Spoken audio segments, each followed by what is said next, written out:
तो क्या बांग्लादेश के बाद पाकिस्तान भी हो गया है T20 वर्ल्ड कप से बाहर? यहां बाहर जो है वो कोट एंड कोट है। और अगर ऐसा होता है तो T20 वर्ल्ड कप पर क्या असर पड़ेगा? कौन सी दो नई टीमें होंगी जो बांग्लादेश और पाकिस्तान की जगह पर T20 वर्ल्ड कप में खेल सकती हैं? ये सारी डिटेल अपनी इस रिपोर्ट में मैं आपको बताता हूं। दरअसल आपने देखा होगा कि आईसीसी का डेलीगेशन बांग्लादेश गया है। कई दौर की मीटिंग बांग्लादेश क्रिकेट बोर्ड से हुई है। इसके बाद भी बांग्लादेश क्रिकेट बोर्ड मानने को राजी नहीं है। वो ये कह रहा है कि हम अपने मैच इंडिया में नहीं खेलेंगे और अगर आप हमारे ऊपर ज़बरदस्ती करते हैं, हमारी मांगे नहीं मानते हैं, हमारे मैचेस श्रीलंका शिफ्ट नहीं करते हैं, तो फिर हम आएंगे ही नहीं, हम ये T20 वर्ल्ड कप खेलेंगे ही नहीं। तो यहां पर अब खेल क्या हो रहा है कि पाकिस्तान ने आग में घी डालने का काम किया है। पाकिस्तान से भी खबरें आ रही हैं कि वो भी इस T20 वर्ल्ड कप का बॉयकॉट कर सकता है अगर बांग्लादेश की मांगे नहीं मानी गई तो। यानी पाकिस्तान भी कह रहा है कि हम भी नहीं खेलेंगे। तो अब क्या आईसीसी का डेलीगेशन पाकिस्तान जाएगा?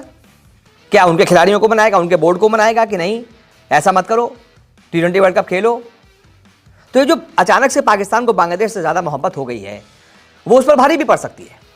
आईसीसी कह सकता है कि हेलो, ज्यादा नखरे मत करो, नहीं तुमको ही बाहर कर देंगे। और मान लीजिए अगर आईसीसी ने सख्त फैसला ले लिया, आईसीसी है, सबसे सुप्रीम बॉडी है, कौन सा पाकिस्तान के ना खेलने से कोई बहुत बड़ा फर्क पड़ जाएगा, कौन सा बांग्लादेश के ना खेलने से कोई बहुत बड़ा टीआरपी में फर्क पड़ जाएगा? कोई फर्क नहीं पड़ेगा, बहुत हल्का सा फर्क पड़ेगा। इतना रत्ती भर फर्क पड़ेगा कि जैसे किसी समंदर से एक बाल्टी पानी, इतना, एक समंदर से एक बाल्टी पानी निकालो, समंदर पे क्या फर्क पड़ रहा है? यही है।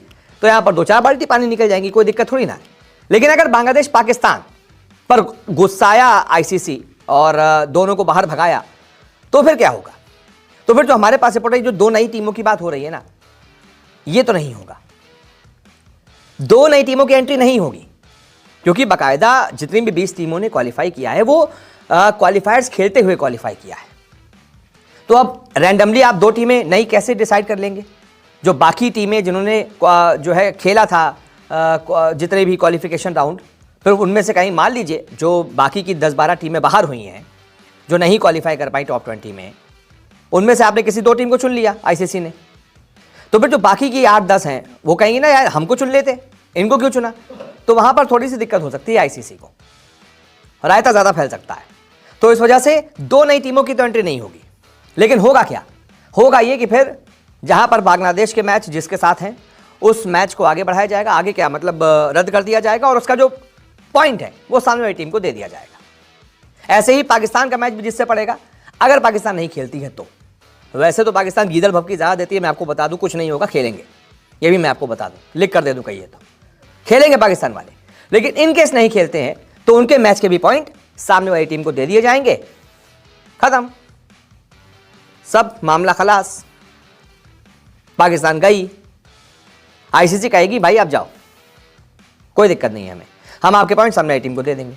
खाम का पाकिस्तान खेलेगा नहीं, नुकसान होगा उसको पैसे का भी, बहुत चीज़ों, मतलब बांग्लादेश और पाकिस्तान नहीं खेलते तो इसमें नुकसान किसका होगा? T20 वर्ल्ड कप का नहीं होगा, इन दोनों टीमों का होगा।